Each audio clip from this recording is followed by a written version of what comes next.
Okay. Hi, this is Chris with Remembering Me. We're here having a conversation with Tom Terrific. We're going to go through a series of questions with Tom. Thanks for making it out today. And number one question, Tom, what comes to mind when you think about growing up in Minneapolis? Well, it's hard to pass up the weather in Minnesota, but family and the wonderful friends I had, and the Holy Name Church and school where I went.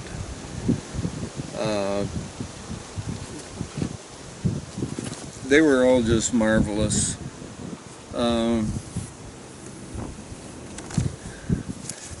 Okay. What do you remember the most about your parents?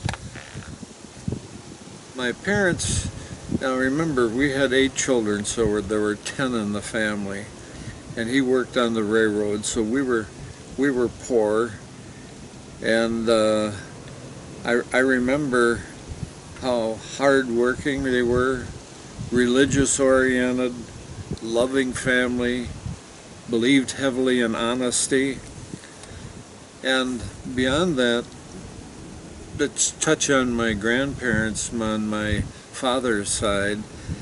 Those Badens, if you go back far enough, started out in Trier, Germany, and progressed here. And my grandfather was a blacksmith up in Dassel, Minnesota, and I spent many summers up there with him and had just a marvelous time. But again, they were just all hard-working people, honest and loving. What legacy did they leave with you? Well, I think the same thing. Honesty, friendship, religion, hard-working, very hard-working, almost to a fault, I think, at times. But What do you remember most about your brothers and sisters and your family life growing up? well, there were 8 kids in the family in a little 3-bedroom house. I slept out on a 3-season porch even through the winter most of the time, and just loved the cold.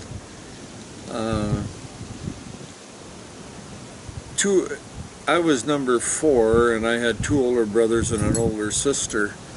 And what I remember most, I think, is about the boys and the music in the house. We always had music. We did have a piano, and they were all very hardworking and honest people, and friendship, and they believed in one another.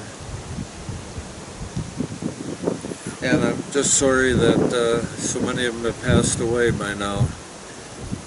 There's only 2 of us left as we speak. What did you love to do as a kid? You know, I love to climb trees, strange as it may sound. But I like to make model airplanes and fly them and explode them. And I love to draw and make models and write poetry, as a matter of fact. In fact, I had one poem published in a national thing. I don't even remember what it was, but it was called "The Town I Live In." That would be Minneapolis. What did you love to do in high school then? Well, besides dating Myrrh, I love sports, and I love art, and I still love models. But in high school, us guys managed to get around a lot. Never got into too much trouble, though. I was very fortunate. The friends I had in my neighborhood were all very smart people and went on, and talented and athletic. So I just naturally followed along, and it was a great place to live and be with kids. Who were some of your best friends? Well, my neighbors, Tom Maher, Jim Lamb, who was studying to be a priest, Dave Hansen. But above them all, Mer was my best friend, and I spent an awful lot of my time with her. Well, the next question, what do you remember most about your teenage years? I think, well, of course, Merlin, but beyond that, one year our football coach had property in the Gallatin Gateway in Montana, just south of Bozeman, and he had 18 of us out there for a football camp. And one year, I'll never forget this, they got the paper and it says, U.S. drops atomic bomb on Japan, and we all turned around and said, what's an atomic bomb? and that was noteworthy. But that time out there with 18 of my high school friends was unforgettable. How did you meet your wife, Merlin, and how did you know she was the one?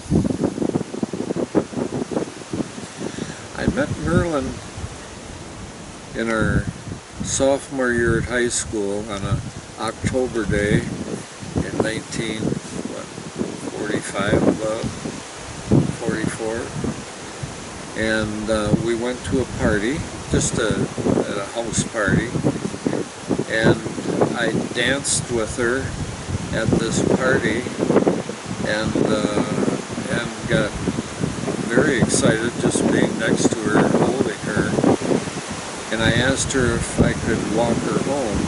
Nobody had cars, we all walked, and it was a cold October night, and she had 2 mittens and I didn't have any, so she gave me one, and with the other 2 hands we held hands and walked home. And as soon as I took her hand and walked home, I knew that was it. It was just almost like a chill that went through my body, and that chill lasted me for 70 years until she passed away. It never changed. She was the greatest person I ever knew. I always thought of her as more high class than me too, and hope some of that would rub off on me. Well, what things do you remember the most about falling in love with her? Just the shiver and thrill that went through my body when I held her hand. And I never even kissed her for a year. We went together for a year before I even gave her a kiss, but once I discovered how wonderful that is, we did a lot more of it. What kind of things did you like to do together? Oh, we always did a lot of picnics, wiener roast, go down to Calhoun Beach in the summer. We spent many hours talking on the phone. We didn't have a phone in our house, but I went up to the corner drugstore where all the guys hang out, and I would get on a payphone there, and while they were all fooling around and having a time, I'd talk with her by the hour on the phone. Well, we'll shift gears a little bit into, how did you choose your career? Well, I was always good at math. I was bad at many things, but I was always good in math and mechanics and mechanical drawing. And that led me on to, when I finally did go to the University of Minnesota, I decided mechanical engineering best suited me. So after I graduated, I worked for the railroad with my dad for 6 months to earn money to go to school. By the way, tuition at the University of Minnesota back then was in 1948 was $3 a credit.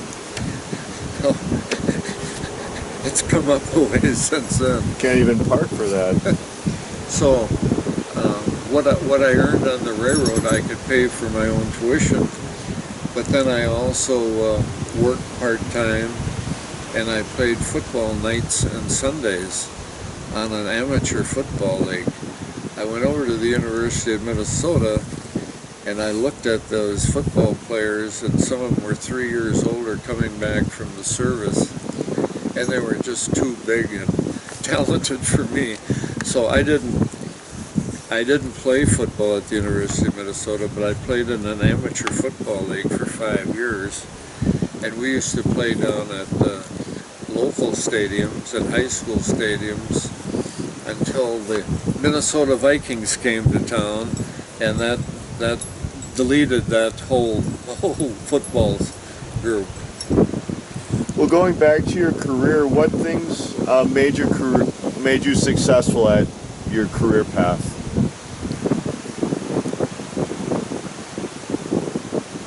I think continuing night school and the desire to be the best at whatever I could be.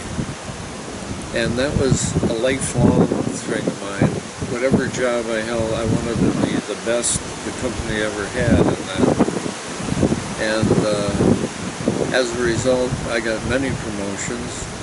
I went up in the drafting field from draftsman, senior draftsman, designer, chief draftsman. And I got pleased later on in life when I traveled to 50 countries. I saw some of the products I designed way back then on the tractors around the world, and that gave me a big thrill to see that. Beyond that, I kept continuing study. I was with the company 36 years, and I took extra courses 35 of those years. I was continually trying to upgrade and improve and be the best at whatever job I was given. So then I progressed in engineering up to a director of engineering and finally vice president of engineering. And I never thought I'd be one of those guys. And then I went into the business side and I became a division manager. I first ran the military contracts group that developed air filtration devices for military vehicles. And then I went on to head up a new division of liquid filtration. The company I was with was in filtration, dry and liquid, and started him on that road and ultimately became a division manager for the corporation.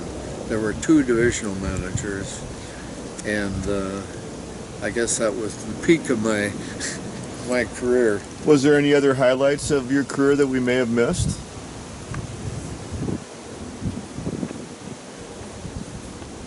Well, some of the highlights of my career were the travel, because I had responsibility worldwide.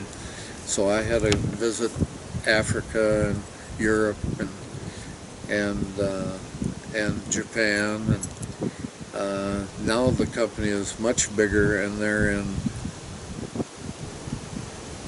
hundreds of locations. I don't know. Of course, it went from when I joined them a $3 million company, and they're now $6.5 billion company. So there's been a lot of changes.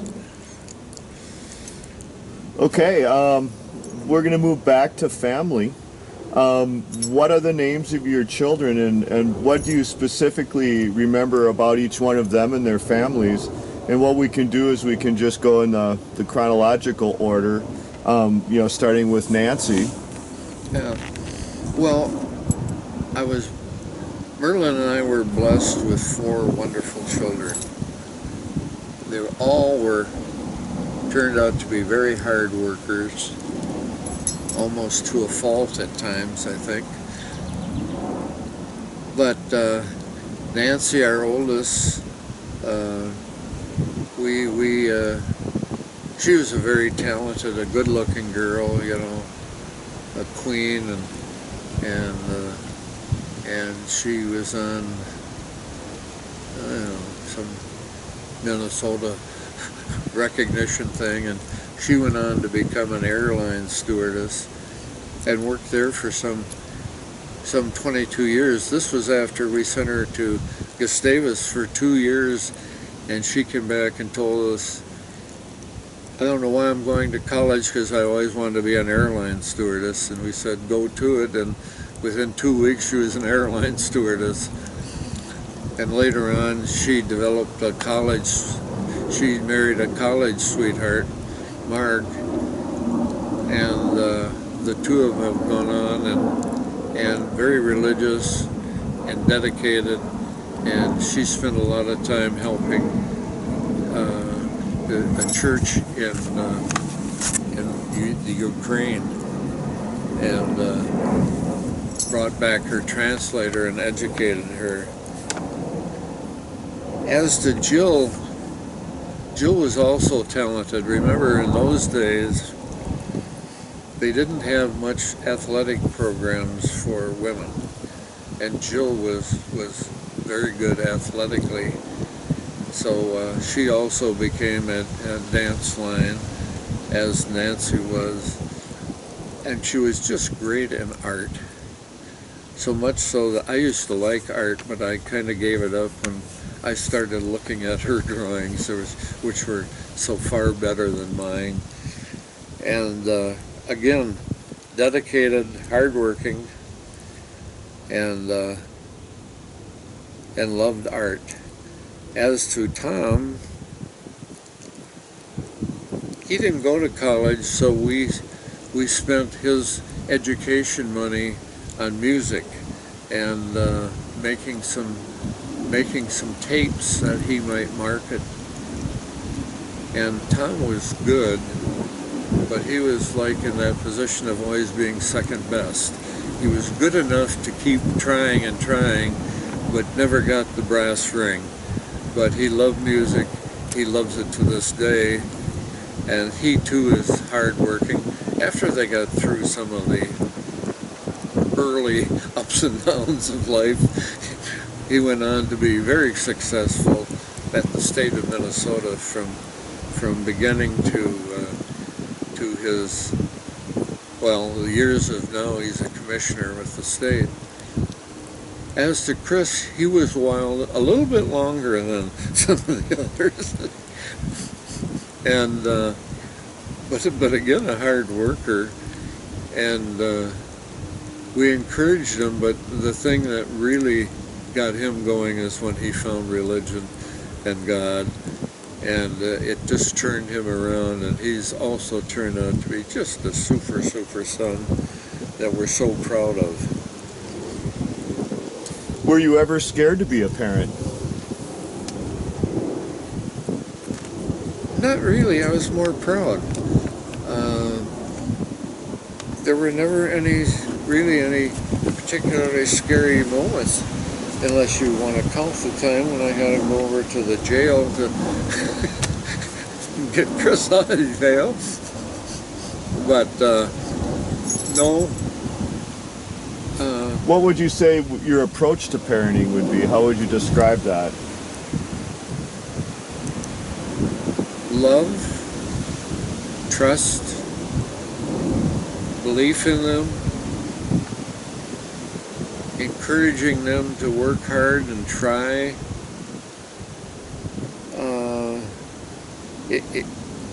It kind of just came naturally. It seemed like the thing to do, and part of what I was brought up to be. But loving and trying to encourage them and leave their decisions up to them. I would try and reserve the right to question their decisions, but the decisions would be theirs, and I would take the opportunity to say, to understand their rationale why they made the decision they did. Is there anything you would like to say to say about your grandchildren or to your grandchildren? My grandchildren? Just work hard and turn out to be as good as your folks. we love them all, and work hard and love each other and love God and keep working hard. Good things will happen. Okay. Well, we'll shift into a different kind of question. How would you say you balance life, work, and family? Well, family always came first, to the detriment sometimes of other opportunities. But there was no question Murr and family came first. And then I was, between that and working hard on my own career, I never did have much playtime. You know, I didn't have much time to go play golf and do things like that. I remember once when our company took all the managers up north, and we'd have a week working with our president and discussing problems. And then he'd take an afternoon off. He'd give us an afternoon off. Everybody went golfing and fishing and everything else. And I sat there and said, you know what? I don't have any hobbies. It's always been family and work. So that was a wake-up call for me. So I adjusted that some and started playing more golf, and we started doing more traveling because I could afford to do that then. How did faith play a role in your life? Well, I was born and raised a Catholic and went to the Holy Name Church and school for 8 years. And all through there, I long thought I wanted to go into the priesthood. You know, being part of the choir and so on, and altar boys. And I thought, you know, I'd really like to become a priest. And then all of a sudden, at about 8th grade, I discovered women and girls. And I thought, no, maybe that isn't the future for me. I'll try something else. But I really loved the time, our grade school time there, and our time at the church with, we used to call him Pop Crowley, our pastor, Father Crowley. And and with my mother particularly, we were always praying, and she led us and created a good example for us. What would you say the biggest challenge was that you conquered?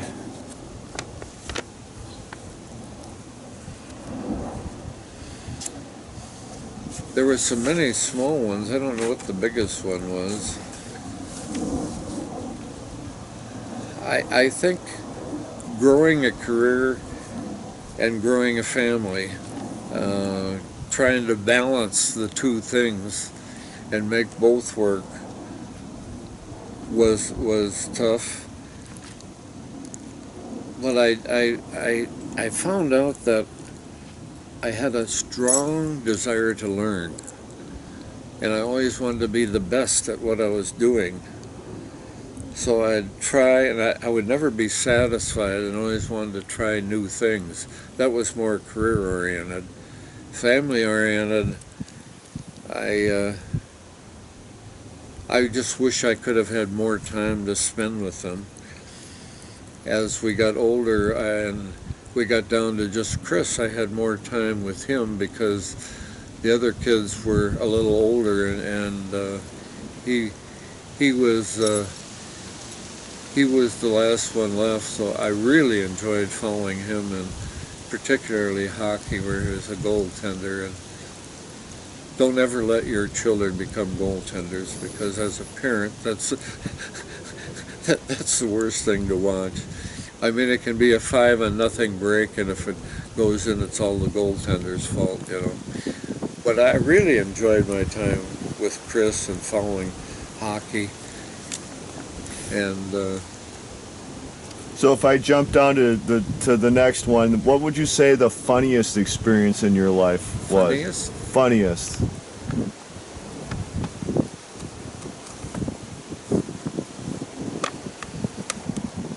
God, I can't think of really the funniest. So many things gave me enjoyment, but I can't think of one outstanding funny thing. Okay. What were your favorite things to do in life? As in your, travels, cabin, hobbies.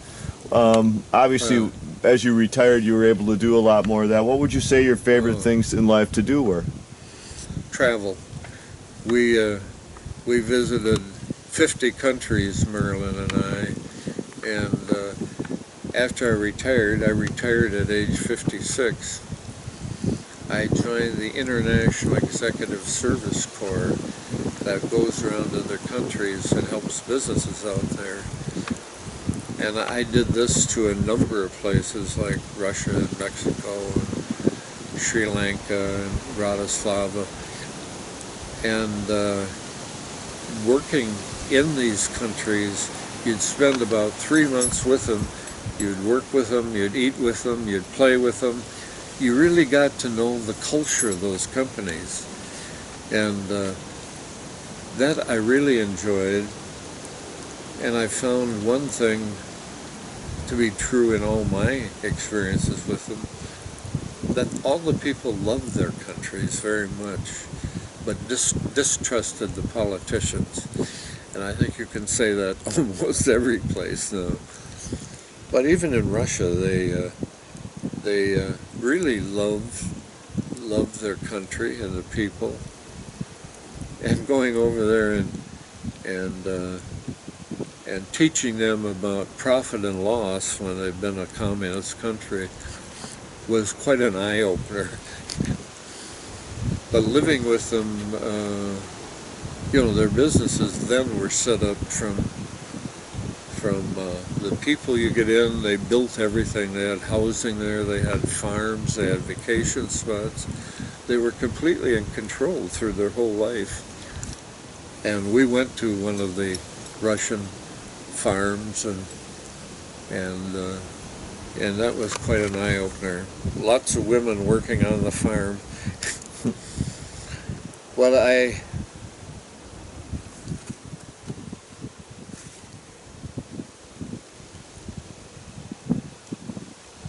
Any other as far as the cabin or hobbies? Oh yeah. I love travel, but I also found that we were putting off for a long time what we wanted, Merlin and I wanted, and I finally discovered I was putting off having a lake home. And so I went to work on that, and we built a lake home up in northern Wisconsin, which was a lot of work.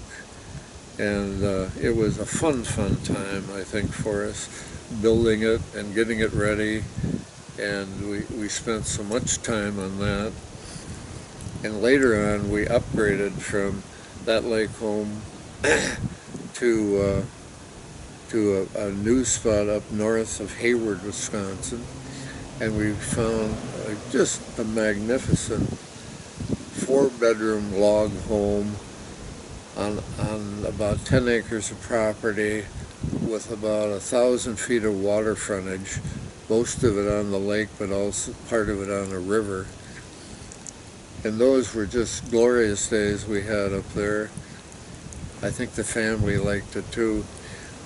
But I still remember even our 4th of July's up there. We used to bring a lot of firecrackers off, and we could send up the big things up in Wisconsin. You couldn't do it in Minnesota. But we always had glorious 4th of July celebrations up there. And some Christmases where we cut down a Christmas tree and brought it in. And the first time it was so big we couldn't hardly get it in, and then we had to cut it down to size. They look smaller outside, but once you get them in, they're awful big. Well, looking back from today's perspective, is there any regrets? I know you mentioned a couple. Yeah, when we turned about, we did a lot of travel, and at about age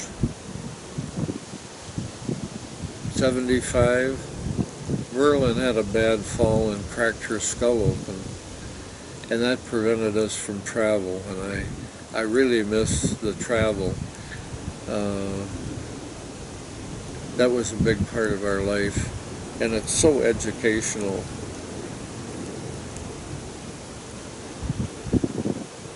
Any others?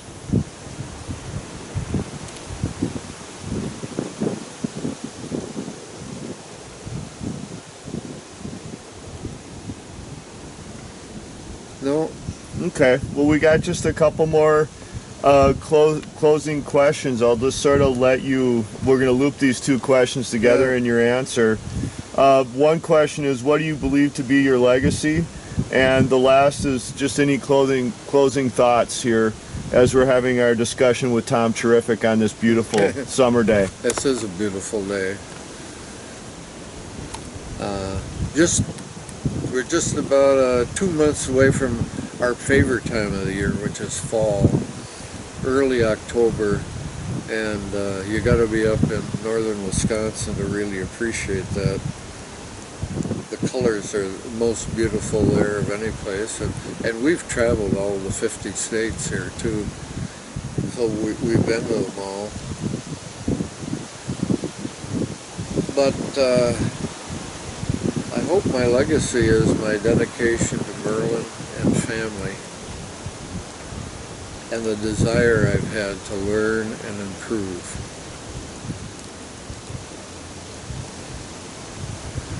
The other thing is, I've studied various political parties. I shouldn't get into politics, I guess, but I studied them in many countries and here,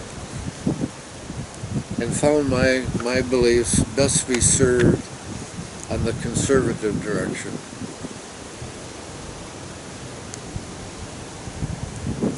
And I always believed my future is up to what I want to make of it.